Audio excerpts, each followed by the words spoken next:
Hogwarts Legacy 2 is apparently in the works. And I think that's really exciting for, I don't know, maybe 30 million people that have bought the game. I don't always think that numbers correlate to a game being an amazing game, because Call of Duty still continues to be in a top 10 selling game. And I mean, but like, I also think that this game was not as bad as everybody says it was. I personally had an amazing time. Unsurprisingly, the investment in Hogwarts Legacy sequel is due to the massive response to the game and fan enthusiasm for more Wizarding World content.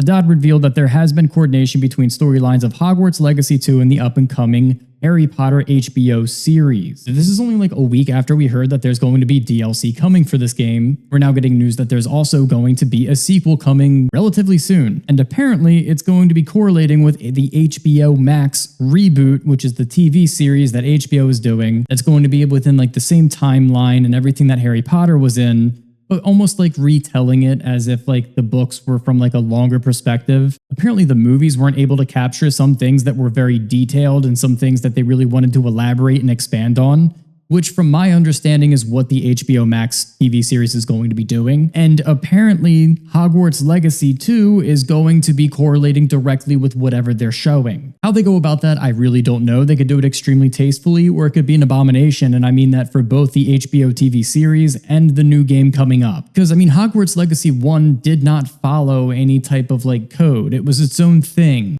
And of course, it's Hogwarts, so there's going to be remnants of the people, you know what I mean? They had Hermione's potions inside of the bathroom. There's little Easter eggs in there, but you didn't get like Harry Potter per se thrown in your face. It was Hogwarts, and it was your own chapter of Hogwarts. And now this seems to be as if it's going to follow the coattails of the TV series, probably as like a dual promotional purpose. I wonder what they're going to do to, number one, make sure that it's tasteful, and then number two, actually innovate a little bit. I don't know if you guys know this, but there is a huge, massive list of Harry Potter games that actually just simply didn't do very well. I made a video about it. There's a bunch of them. They were pretty bad. I think that the Sorcerer's Stone for PlayStation 1 was probably like my favorite one. Infamous like Hagrid polygonal meme. And then number two, actually innovate a little bit. Like, this is what we're watching right now was pretty fun. Summoner's Court, that was a good time. I thought that was a little innovative, little twist.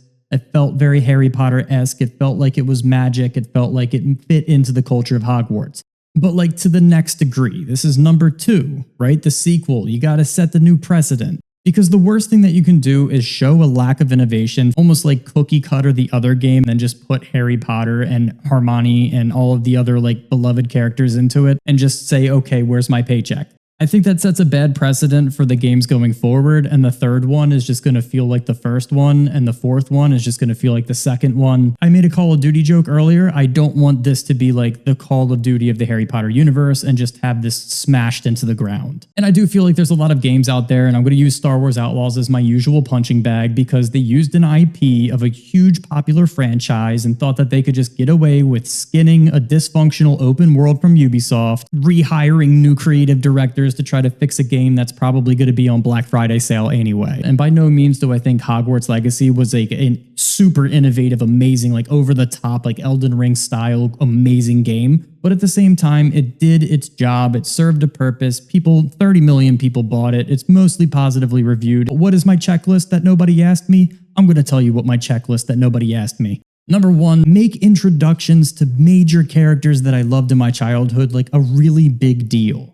Something that I really want to see as a fan of Harry Potter is I want to see them tip the hat. Professor McGonagall, just like the actor of Hagrid, had passed away between these two games, and it would be really cool if they did a little something for her. You know, the same way that they did for Hagrid. And of course, I would like to see Quidditch. It's really weird seeing an empty Quidditch field. I don't know why they did that. It was just really strange that there was a whole Quidditch field that they just said was due to an injury or some incident that happened. Let's just be honest, it's a very irresponsible sport. You have 12-year-olds flying thousands of feet in the air with a bunch of flying objects that are basically trying to knock them off their broom. It didn't make sense to me until I saw that there was a Quidditch game that's following Hogwarts Legacy and they wanted the extra squeeze. It would be good to see a well-fleshed out Quidditch experience inside of Hogwarts Legacy 2, especially if it's going to be in the same time period as Harry Potter and all of his friends and the Quidditch team that was inside of the movies and novels. That would be the time to say, okay, we've gotten over our little injury hump and now we know how to play Quidditch, right? Okay.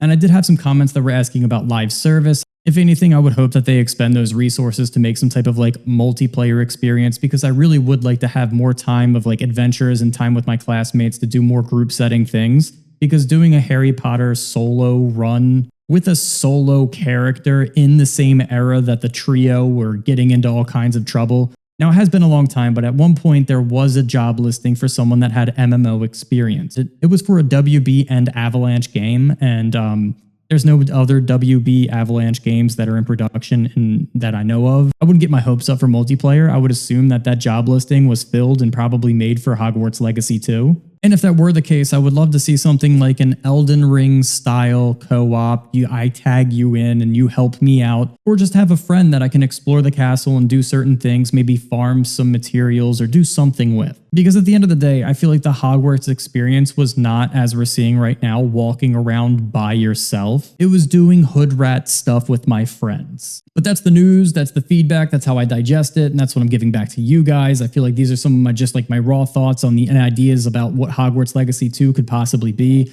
Fingers crossed, let's actually do this tastefully. Let me know what you guys think inside the comments, and make sure that you like and subscribe for more content about not just Hogwarts, not just Harry Potter, but about gaming in general. Just stick around if you like this type of content.